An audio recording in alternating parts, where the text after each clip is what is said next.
Vamos começar então. Boa noite, sejam todos bem-vindos. Prazer estar aqui de novo no Chá do Ludovico. A gente tem a grata missão aqui de falar do livro do mês, que é o livro A Mente Liberal, do Kenneth Minogue. Tenho aqui um exemplar para mostrar para vocês. Tenho também o grande prazer de estar aqui com o Roberto Mota. Tudo bem, Mota? Tudo ótimo, Rafael. Um prazer estar aqui com você, falando sobre esse livro que eu vou te confessar. Foi meio que um desafio para mim. É mesmo? Por quê?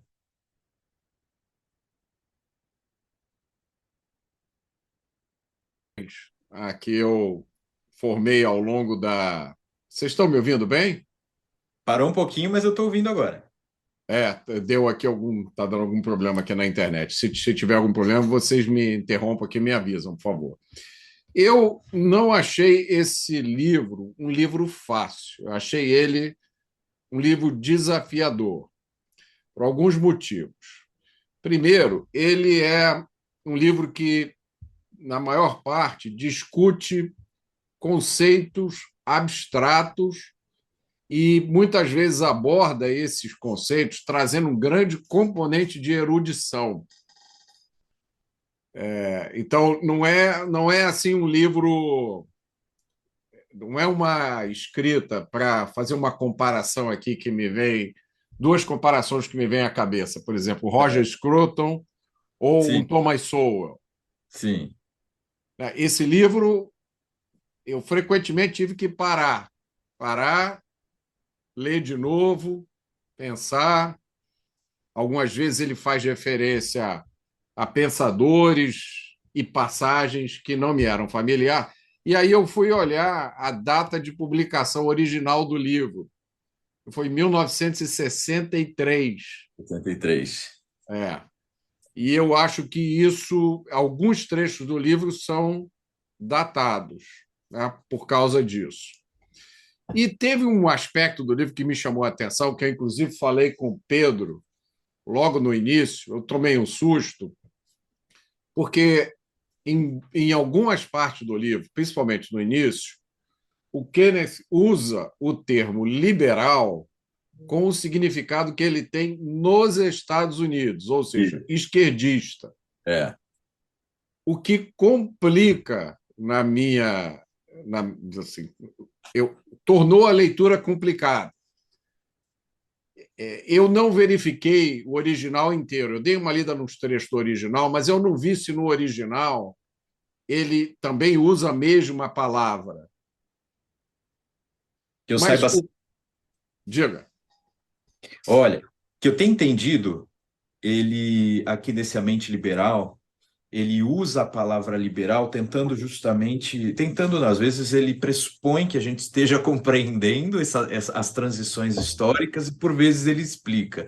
Isso. E não é? Eu acredito que na tradição americana é muito claro isso. Aqui as coisas ainda estão acontecendo nesse sentido, mas americano e por vezes os ingleses e os australianos usam dessa forma. Tanto que a formação dele foi na Austrália, né? Ele é da Nova Zelândia, teve sua formação feita na Austrália. Então, assim, os anglofalantes, digamos assim, tem o liberal como uma derivação, sim, do liberalismo clássico, mas que de alguma forma se perverteu. Então, por um lado, esse livro é interessante, pelo menos me pareceu, Mota, porque ele traz para nós que usamos a palavra liberal, porque, a bem da verdade, a palavra liberal é polissêmica mesmo, ela tem vários sentidos, é uma palavra que pode ser usada em vários contextos, e nesse caso, né, o grande desse livro, e eu concordo contigo, em alguns aspectos ele é datado, é de 1963, com a quarta edição de 1999, ele começa falando do susto que ele tomava, que o tornava pessimista ver que muita coisa que ele falou em 63 se mantinha, né, que ele contava com o bom senso das pessoas e com as instituições para evitar aquilo, mas o que, que ele queria evitar? Né? Ele contava com o bom senso das pessoas para o quê? É justamente para que não houvesse a permanência de uma transformação indevida no que ele achava que era uma corrupção da tradição clássica do liberalismo. E aí sim seria como o liberalismo se afirma na política, com revoluções, revoltas, questionamento de hierarquia e, ao mesmo tempo, essa alegação do individualismo, na verdade, dos direitos dos indivíduos contra os poderosos, isso cria um vício, né? Cria uma necessidade dos povos liberais, né? Porque ele diz que basicamente o Ocidente é liberal. Quer queira, quer não, goste ou não goste, esquerda e direita são liberais e jogam dentro de um jogo liberal. Então, o que aconteceria, se entende bem, é que em 1963 ele identificou essa corruptela que era a exploração do sofrimento, uma tentativa de revolta permanente, e isso fez que ele pensasse que tá, eu estou fazendo um retrato, mas logo vai melhorar. Em 99 não melhorou. Bom, nós estamos em 2024, bem depois dessa quarta edição, na qual ele lamentava, e a coisa só continua piorando. Então, acho que nesse sentido a gente compreende ele, mas tem que ter essa flexibilidade, né, Mota? Tem que entender que o liberal aqui é uma leitura de uma pessoa de formação australiana que está entendendo que o woke de hoje deriva de uma tradição de liberalismo clássico. Faz sentido para você isso, Mota? Essa foi minha É, leitura. então, E não é bem... eu acho que eu posso classificar os problemas que eu tive com esse livro em dois tipos. O primeiro problema é o problema de compreensão que eu superei, mas eu fiquei com medo que muita gente não superasse. Eu falei isso para o Pedro. Se você pega um leitor mediano brasileiro, quando ele lê o trecho em que claramente o autor está se referindo a essa versão do liberalismo americana, que, na minha opinião, eu morei durante 5 anos nos Estados Unidos, e lá, quando você diz que alguém é liberal, É você esquerdista. está dizendo que a pessoa é de esquerda, É progressista. sinônimo de leftist, né? Não tem um matiz assim. Lá você tem os liberais, são os de esquerda. Então, eu gostaria de ter munição intelectual suficiente para entrar num debate com o autor e dizer que eu. E aí, o segundo problema. O primeiro problema é de entendimento, que eu superei olhando o contexto do livro. Agora, eu vejo com reservas essa posição dele quando ele diz que todo mundo é liberal. Eu vejo diferenças profundas entre esse, entre aspas, liberalismo, que na verdade é esquerdismo e progressismo dos Estados Unidos, o que a gente chama de liberal aqui e o que a Europa chama de liberal. Tá? Ele tem pontos, o livro tem insights fantásticos, fantásticos. Por exemplo, quando ele fala que o liberalismo partiu da política dos direitos, né? Começou com direito, direito à vida, direito à liberdade, direito à propriedade, e passou para a política das necessidades, né? Que é, então, se você tem necessidade de uma casa, você tem direito a uma casa, né? Que é a concepção de direito que vigora hoje no Brasil. Se você tem necessidade de alguma coisa, faz-se uma lei ou cria-se uma emenda constitucional dizendo que aquilo é um direito, como se isso resolvesse Sim. alguma coisa. Né? Mas é, eu vou dizer, como eu disse, eu não tenho bagagem intelectual para contra-argumentar com ele, mas eu tenho dificuldade de achar que todos nós somos liberais. Porque se você for pensar assim, você tem que dizer que o Maduro é de uma vertente do liberalismo, né? Que Ortega é de uma vertente do liberalismo, que Fidel Castro era de uma vertente do liberalismo. E não são. Tá? Eu acho que muita gente defende que o liberalismo e o socialismo, o progressismo, o esquerdismo têm uma raiz comum na Revolução Francesa. Esse é um argumento que eu já ouvi, né? Que a Revolução Francesa ela teria criado ao mesmo tempo essa ideia do Estado totalitário, né? do radicalismo de esquerda e também do liberalismo. E que o conservadorismo seria uma reação à Revolução Francesa que começou com Edmund Burke. Então, na verdade, a Revolução Francesa seria uma incubadora de todas essas vertentes. E aí o Kenneth tem vários momentos em que ele fala, por exemplo, ele diz que os primeiros filósofos liberais construíram uma doutrina sobre os direitos naturais do homem e que os sucessores desses filósofos liberais teriam sido o que o autor chama de idealistas e marxistas. Várias vezes ele traz Marx para essa conversa. Eu achei, eu não tenho certeza se Marx pertence à mesma tradição que John Locke, o que os pais fundadores dos Estados Unidos. Não, O que não, eu você também acha? entendi que não. Eu entendi que ele retira dessa tradição liberal o, o Fidel Castro, o Ortega. Estou dizendo que ele fala nominalmente, mesmo porque tem coisa que não diz respeito a ele, ele morreu antes. Mas ele retira, porque eu entendi que a extrema esquerda e aquilo que ele entende por o autoritarismo de direita, de fato, não fariam parte desse mundo. Mas a Austrália e os Estados Unidos, a Inglaterra, parte ponderável da Europa, quase toda a Europa Ocidental e muitos outros países da América Latina e alguns outros em África e Ásia, eles participariam desse tal liberalismo, né? Então é nesse sentido que eu falei da sociedade ocidental, que eu acredito que seja esse o argumento dele. Mas um liberalismo, Mota, que é aí que está, a dificuldade dessa palavra parece é bem maior do que a gente suspeita. É um liberalismo que se vincula a essa tradição de pensamento que sim deriva da experiência inglesa, vai se traduzir em linguagem por intelectuais ingleses e franceses, né? Ingleses, entre os vai uma tradição de formação a partir de John Locke, principalmente, franceses de Montesquieu, que justamente diz respeito a alguns direitos, entre os quais vida, liberdade e propriedade, e diz respeito também à limitação de poder. Primeiro, uma autolimitação do poder ali no Estado, e, por outro lado, uma limitação do poder do Estado no sentido de que ele não pode invadir a esfera do indivíduo. Isso seria, digamos, o núcleo duro do liberalismo, com o qual todos concordariam em todos esses países que eu mencionei. Passou um pouco disso, esse é o problema. Houve vários desdobramentos.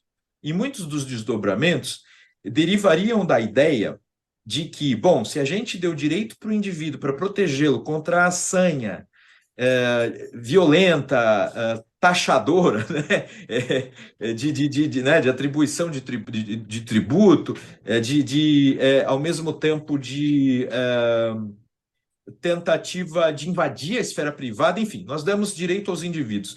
A extrapolação disso, de que não, precisa de mais direitos, tem gente que precisa de mais direitos porque é mais vulnerável. E isso começa com Marx, no sentido de que ele diz, mas os trabalhadores, né, as revoluções liberais são muito interessantes e tal, ele diz isso, né, no tal no manifesto. As revoluções liberais vão destruir as hierarquias antigas. Mas a gente tem que continuar, porque os liberais vão se transformar nos donos do meio de produção. E os trabalhadores vão ser os vulneráveis. Agora a gente precisa movimentar os trabalhadores. Ele cria uma coisa que não é liberalismo, e justamente é antiliberal, e uma vez que dê certo, vai derrubar a ordem liberal. Mas o fato desse grupo ter voz, mesmo o grupo que quer derrubar a ordem liberal, já nos faz pensar que existe uma realidade política liberal, né, que dá a liberdade para que eles falem isso. E, ao mesmo tempo que o Marx vem e traz essa perspectiva, houve uma outra corruptela no sentido das pessoas transformarem todo e qualquer sofrimento em pauta para uma luta contra a hierarquia, uma luta contra o Estado, contra os poderosos em geral e sempre de proteção aos vulneráveis. Então eu não entendo o que ele diga, assim, no sentido da gente jogar fora aquele negócio, o bebê com a água do banho, né? Eu entendo que ele diz que o liberalismo tem o seu trunfo, tem a sua positividade, mas em algum modo houve uma perversão. E aí, aqui no Brasil, como a gente às vezes passa pelas coisas sem muito diálogo com o que está acontecendo em outros países, às vezes a gente tem todo o direito de fazer isso. A gente dá outro nome às coisas, a gente cria uma outra tradição, não é? De linguagem até, e talvez seja por isso que a gente diz hoje, aqui no Brasil, o liberal é aquele que, além de concordar com esse núcleo duro de que falei, né? Direitos elementares, o Estado tem que ter limitação. Além disso, e não importa quanta limitação, se o Estado tem que ser mínimo, quase ausente, ou de alguma forma, ter uma presença, que são os social-democratas que transigem muito com os liberais. O fato é, a gente hoje entende que o liberal, na verdade, ele está mais nesse espectro daquela pessoa que acredita no Estado mínimo ou quase ausente e que os direitos de vida, liberdade e propriedade podem ser buscados pelo próprio indivíduo também, né? Não precisam ser dados pelo Estado. E aí isso a gente entende por liberal. Eu não sei se é isso que aconteceu, Mota. Não sei se te parece que é isso. Na nossa linguagem, a gente não identificou o fenômeno do identitarismo e do wokeismo e, enfim, esse fenômeno que explora essas vulnerabilidades para ter voto, para ganhar dinheiro de milionário, para fazer ONG, etc, etc. E a gente não relaciona, mas ele coloca como uma corruptela do liberalismo. Então aí eu te pergunto, te parece fazer sentido isso, não? Não, claro. Na verdade, eu interpreto, eu li esse livro como uma grande crítica ao liberalismo. O problema é que hoje não existe. Deixa eu mudar a minha frase. Hoje tem uma filosofia política que a gente pode claramente chamar de liberal. Outras, se a gente usar esses critérios que você mencionou, a gente não pode chamar de liberal. A social-democracia não é uma filosofia liberal, porque ela prega o Estado babá, que tem a ver com uma das críticas que o autor faz, né? Quando você transforma, quando você passa de falar de direito e passa a falar em necessidade, as necessidades das pessoas são infinitas. E à medida que elas vão sendo atendidas, surgem outras. Uma outra crítica que ele faz também, em determinado ponto do livro, ele que é uma crítica assim pesadíssima e profunda, que merecia um outro livro. Ele diz que o liberalismo inventou o conceito de indivíduo, né? Essa noção que a gente tem do indivíduo que tem que ter os seus direitos protegidos, independente, capaz de tomar suas próprias decisões. Ele diz que isso foi uma invenção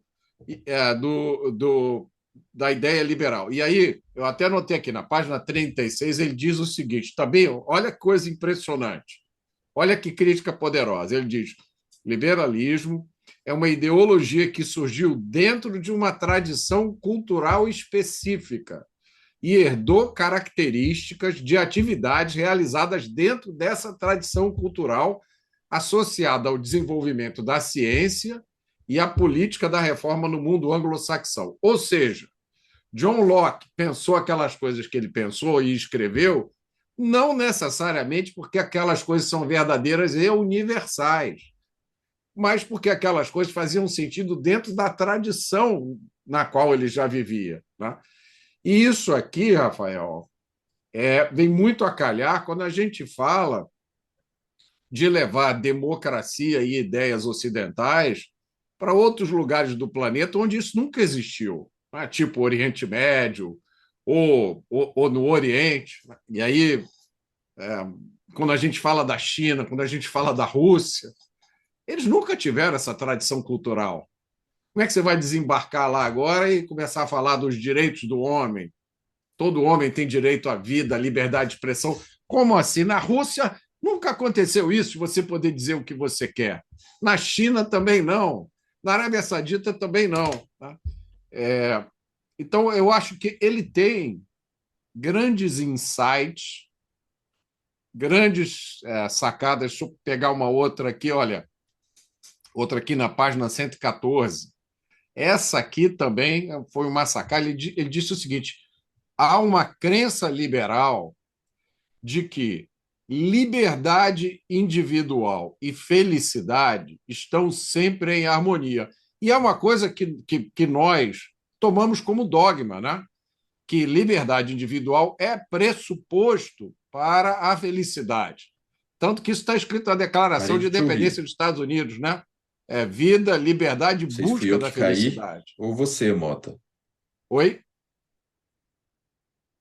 Vocês Eu estão aí? Mota voltou. congelei. Para mim voltou. Agora eu não sei se fui eu que caí ou o Mota. Não, deve ter sido eu. Ah, então tá. Você estava falando da página 114. É, que lá ele faz uma crítica que ele diz o seguinte: existe uma crença liberal de que felicidade está associado com liberdade individual. Sim.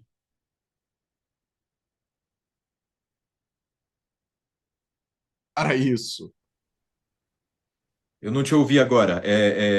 Essa relação, né, da felicidade com a liberdade, daí sumiu só um pouco a tua frase. Ele diz que há poucas evidências históricas Sim, de que as duas coisas estejam associadas, sim, que me pareceu assim uma crítica poderosa, porque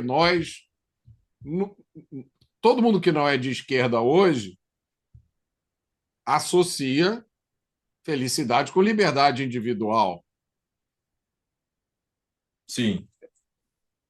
Tem outros pontos que ele levantou aqui.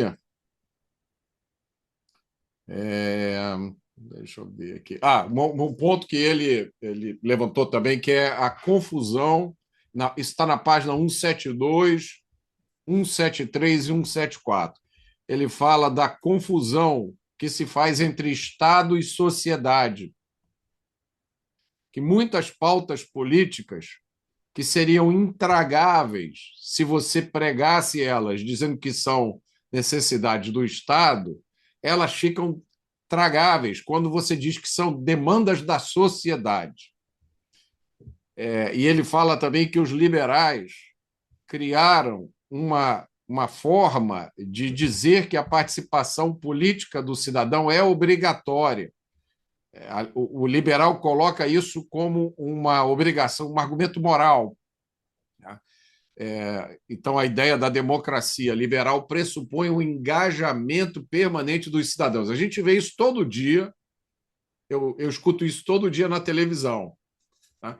Que as pessoas têm que participar, que as pessoas têm que se informar, as pessoas têm que votar, saber o que está sendo votado no Congresso. E aí o Kenneth diz uma coisa maravilhosa, o insight, que é o seguinte: a apatia da população pode simplesmente significar que as pessoas estão satisfeitas com a situação e preferem cuidar da sua vida e do seu negócio do que ficar. Olha a frase que ele usa. A apatia pode ser preferível à histeria política, que muitas vezes resulta de um período prolongado de interesse popular em assuntos políticos. É exatamente o que a gente está vivendo no Brasil nos últimos nem sei quantos anos. É uma histeria permanente, né? Uma sensação de que a gente tem que ficar o dia inteiro prestando atenção no que está acontecendo, porque se a gente não fizer isso, primeiro a gente se sente culpado, porque nós não somos cidadãos engajados. E Sim, segundo, que o mundo vai acabar, porque vão é fazer, né? verdade. Olha, mas essa do mundo vai acabar aconteceu tantas vezes na história. Às vezes eu acho que o historiador é das figuras mais entediadas do mundo, porque a gente vai ver lá na década de 80 era livros e mais livros para o fim do petróleo, que ia acabar em breve e coisa e tal. Depois Fim veio da história, né? depois o aquecimento global já matou o mundo umas 3 vezes aí, que ia acabar tudo num dado momento e por aí vai. Enfim, e de fato ele fala isso, eu acho tão importante isso, de que é, a gente, nessa sociedade moderna, o liberalismo moderno, né, é o liberalism, mais da tradição deles, identifica que a liberdade não é suficiente, né? Precisa que o Estado traga bens e resolva e atenda a sofrimentos e tudo. Por isso que a pessoa tem que ficar nessa participação incessante. Então, ele diria que isso é uma das maiores maneiras de acabar com a própria liberdade, né? Que as pessoas ficam escravizadas também por essa, não só pela participação incessante, mas muitas vezes elas, para atenderem esses tais bens criados pela coletividade, para que o Estado atenda, você vai estabelecer também mais fenômenos de diminuição dessa liberdade. Então, achei bem interessante isso. Ele acha que essa relação entre liberdade e felicidade ela é questionada, né? E ao mesmo tempo sei lá, a tua autoprovisão, a tua busca, como dizia o Thomas Jefferson, lá na Carta de Independência dos Estados Unidos, a busca pela felicidade, não, o Estado tem que ir lá e te atender de alguma maneira. Então, isso de fato atrapalha e cria um paradoxo, né? Porque se o liberalismo é o ismo da liberdade e ele faz um negócio desse, nós já não estamos mesmo associando muito bem liberdade e felicidade, né? Então, eu acho que isso também. Eu interpreto a crítica dele, até, Rafael, como sendo mais profunda que isso. Por isso eu disse, merecia um capítulo para isso, ou um livro à parte. Porque realmente nós, que não somos de esquerda, associamos felicidade com liberdade individual. E isso não é verdade necessariamente para todo mundo. Para algumas pessoas, a liberdade pode estar em receber ordens, em receber um plano para o que elas devem fazer. Né? Nem todo mundo é confortável com autonomia, com liberdade. E eu Sim, penso principalmente na divisão Ocidente-Oriente. Né? O Oriente tem uma tradição de abdicar do eu próprio em nome do coletivo, né? De realizar grandes planos. Mas tem outras coisas aqui que eu anotei, que são insights. Aqui na página 181, ele fala do que ele acha que é uma diferença importante entre conservadores e liberais, que também ressoou comigo. Ele diz que os conservadores sabem que o Estado precisa usar coerção e força para garantir o mínimo de união na vida social, enquanto os liberais acreditam que o Estado só precisa usar a força porque ele está organizado de forma inadequada. Então, se você fizer uma reforma e organizar o Estado da forma certa, não vai ser mais necessário usar a coerção e a força. E isso tem aplicação imediata na visão que a esquerda tem em relação à criminalidade, né? sim. Na crença da ressocialização. Essa é bem a tua praia, né? Essa coisa dos conservadores, assim, ele diz mesmo, tá aqui, né, 181, a maioria dos conservadores está pronta para aceitar que o Estado como uma organização coercitiva que mantém a vida social unida. É interessante isso, porque, por um lado, na tradição deles, isso remonta lá a Thomas Hobbes, que entendia que o Estado era um mal necessário e que ele era, né, um monstro. Mas, posteriormente, os liberais vão questionando o tamanho desse Estado. Só que hoje, assim, a gente pode até entrar num acordo que a ideia de Estado centralizador e forte não dá certo, sobretudo na economia e nos nossos direitos de liberdade de expressão, liberdade de consciência, liberdade de ir e vir. Mas quando se trata de segurança pública, Mota, agora eu vou jogar a bola para você mesmo.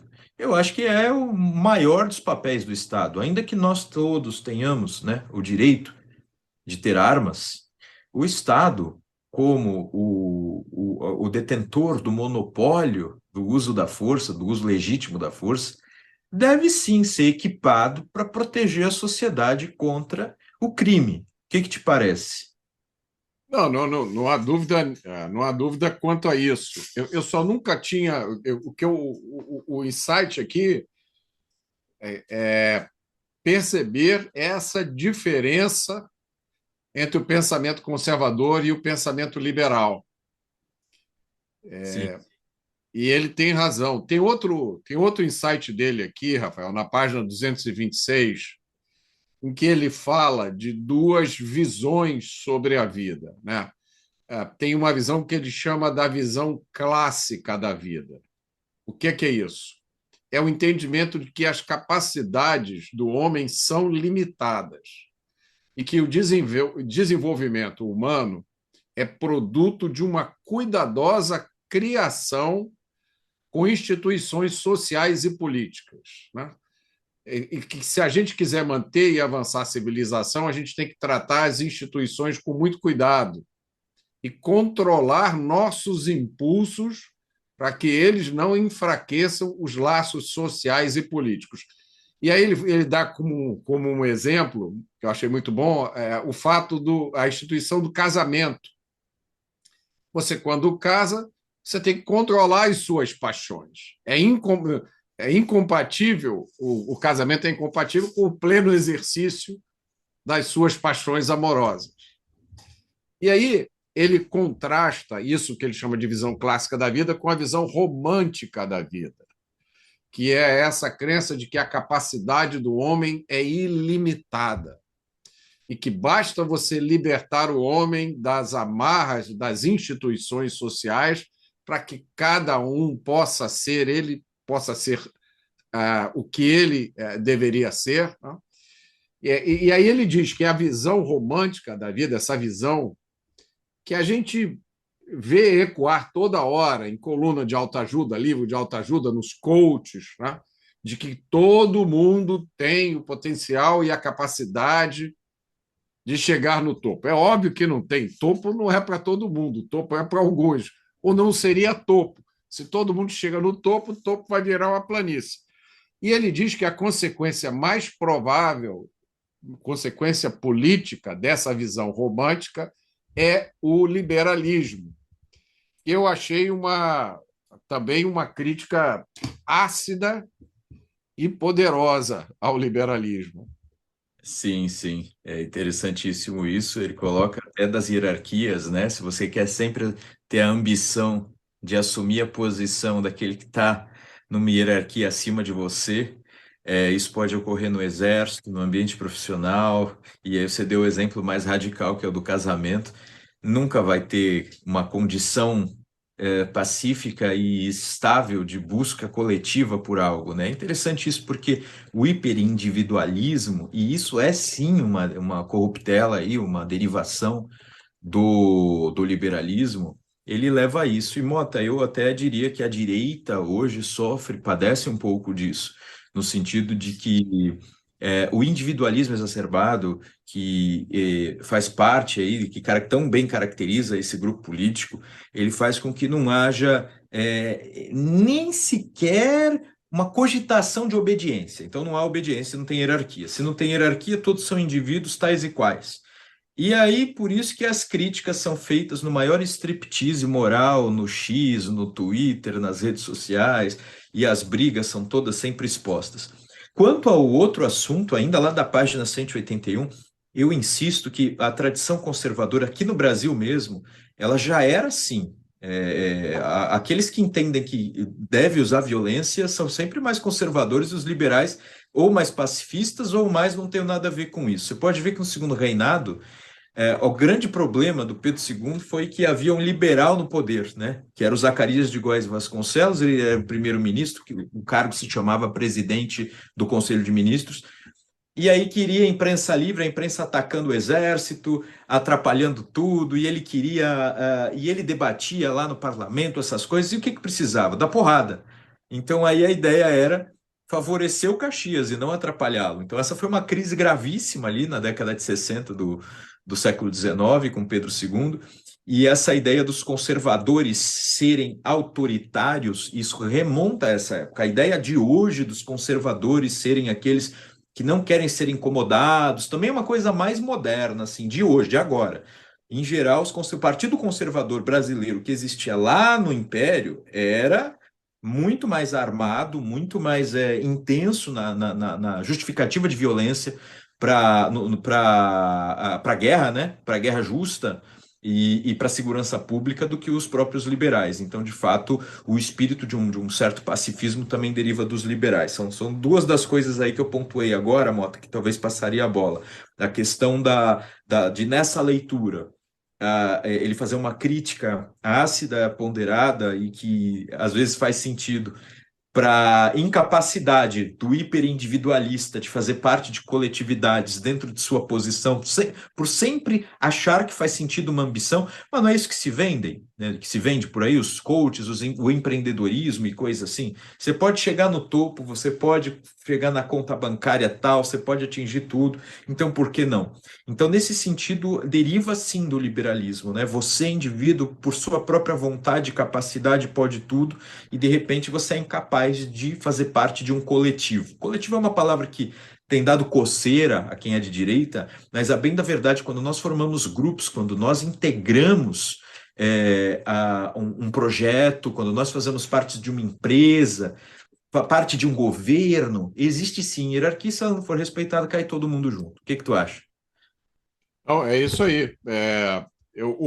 Outro ponto também que eu achei interessante, já indo mais para o fim do livro, está na página 228, que tem a ver com aquele comentário que eu fiz antes, né? Ele diz que a visão romântica da experiência, ou seja, essa visão de que todo homem tem potencial ilimitado, ele diz: essa visão nos fornece um padrão generalizado do tipo de vida que deve ser vivido por todo ser humano no planeta.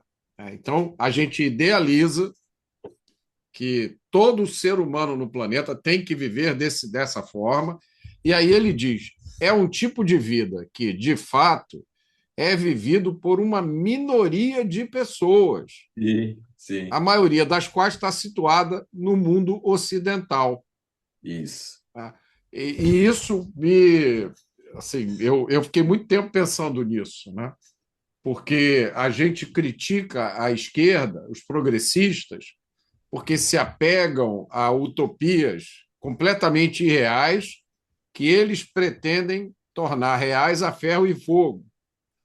E o que o Kenneth está dizendo aqui é o seguinte: cuidado, para você não estar se apegando a uma utopia, né? Essa utopia de que o chinês, né, o russo ou o turco quer esse mesmo estilo de vida, esse padrão de vida que você acha que é adequado para todo mundo, baseado na experiência de uma minoria de pessoas, né? Surgiram na Inglaterra, na França, nos Estados Unidos. Isso me fez refletir. É bem interessante. E o que que tu acha da relação que ele bota aí do liberalismo com a verdade, né? Porque o liberalismo ele tem essa lá atrás, lá no liberalismo clássico, essa ideia de que, bom, o indivíduo pode perceber a verdade e lutar por isso, inclusive contra as falsificações de governo, as ilusões dos outros e tal. Então essa relação com a verdade também é interessante, porque ele vai dizer depois, lá mais para o final, que no fundo, isso aí vai trazer só novas ilusões também. Não é, ele está defendendo que não se deva defender a verdade, mas talvez essa ambição, essa híbris, como diziam os gregos, de que você detém a verdade e pode ser sensacionalista, briguento o tempo todo para defendê-la, pode fazer com que caia em novas ilusões. O que que te pareceu? Eu acho que esse tom, não sei se iconoclasta é a palavra certa, mas cético, eu acho que esse é o suco desse livro, né? E tem Sim, uma outra coisa relacionada a isso que você está dizendo, que eu anotei aqui, na página 144, em que ele fala da diferença entre a atividade dos intelectuais, dos pensadores, e a atividade dos políticos.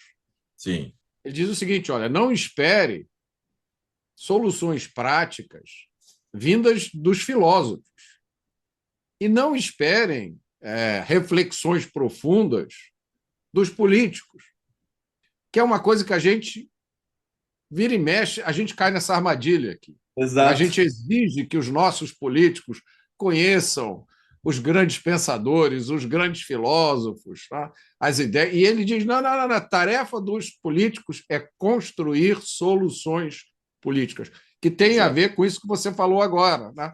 Não necessariamente o político precisa conhecer a verdade ou entender a verdade, ou nem mesmo buscar a verdade. Né? A tarefa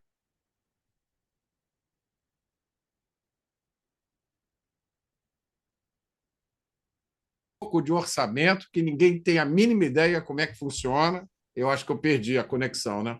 Voltou, perdeu por um tempinho, mas voltou. Mas, enfim, eu achei um ponto interessante essa. É. Eu vou até ler o trecho, que é bem interessante. Ele diz assim: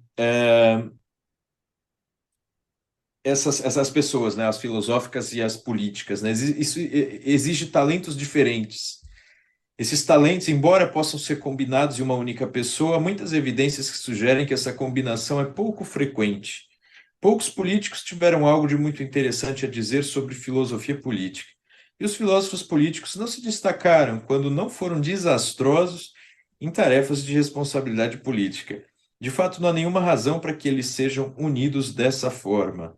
É bem interessante esse trecho que você destacou, Mota. Por um lado, por essa tua percepção de que a gente tem vivido, às vezes, essa expectativa errada de botar filósofo no poder e, ao mesmo tempo, de fazer com que o político corresponda aí às nossas expectativas teóricas de erudição e conhecimento.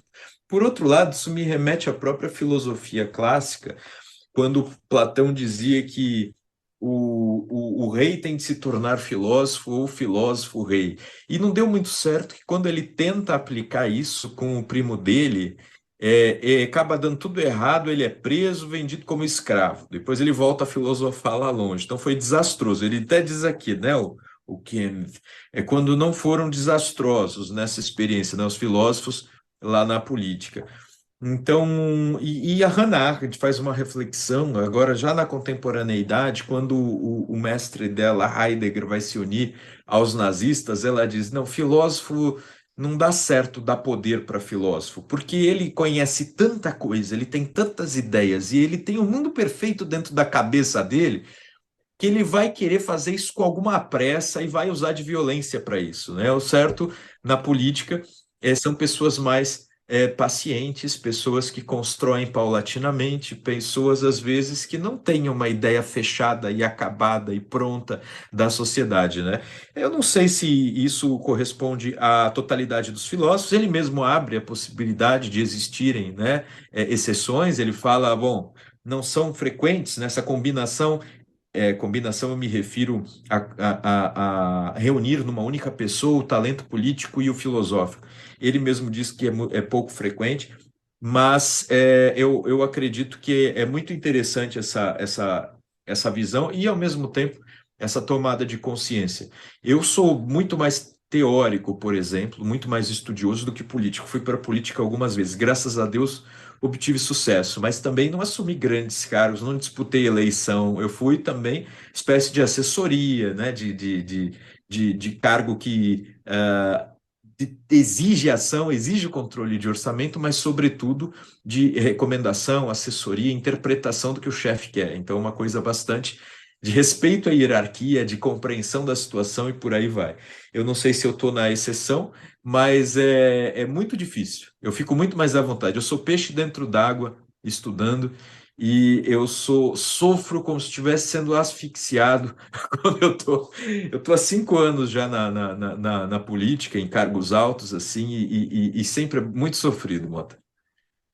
Não, é isso aí. E tem uma. Eu acho que a gente já está praticamente chegando no fim, né? Mas tem mais uma última, um ponto aqui que tem a ver com isso que a gente está falando, na página 93, em que ele fala que o liberalismo nutre a esperança que a política desapareça.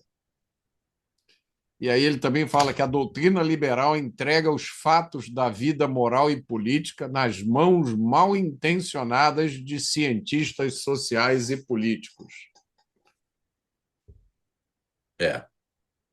E os resultados têm sido desastrosos. Exato.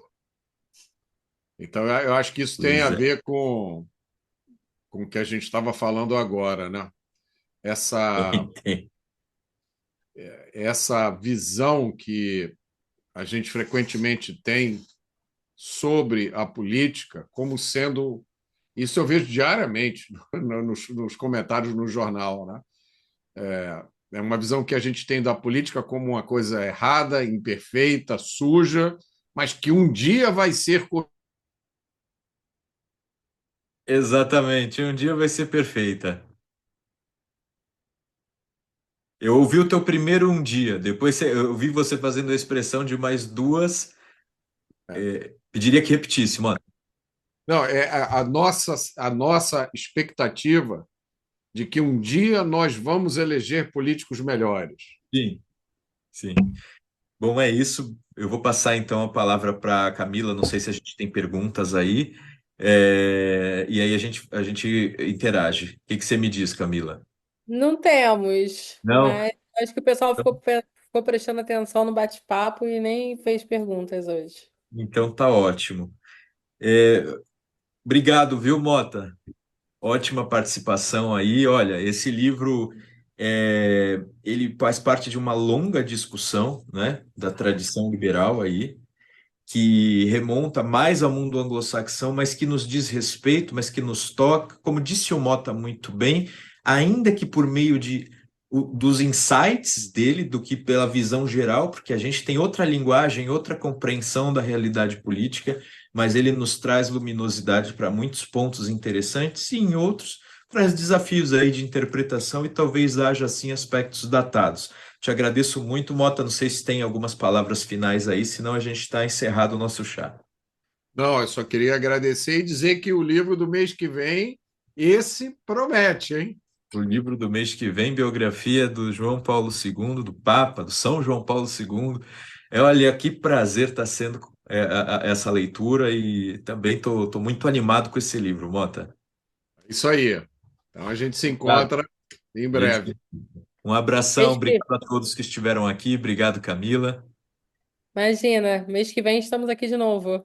É isso aí. Tchau, Um Abraço. tchau. Boa beijo, gente. noite. Feliz Natal, né? Feliz Ano Novo para Natal, todos Mota, nós. Feliz Vocês Natal, também. Camila, Feliz Natal, pessoal do clube aí que está presente e feliz ano novo. Tudo de bom para vocês.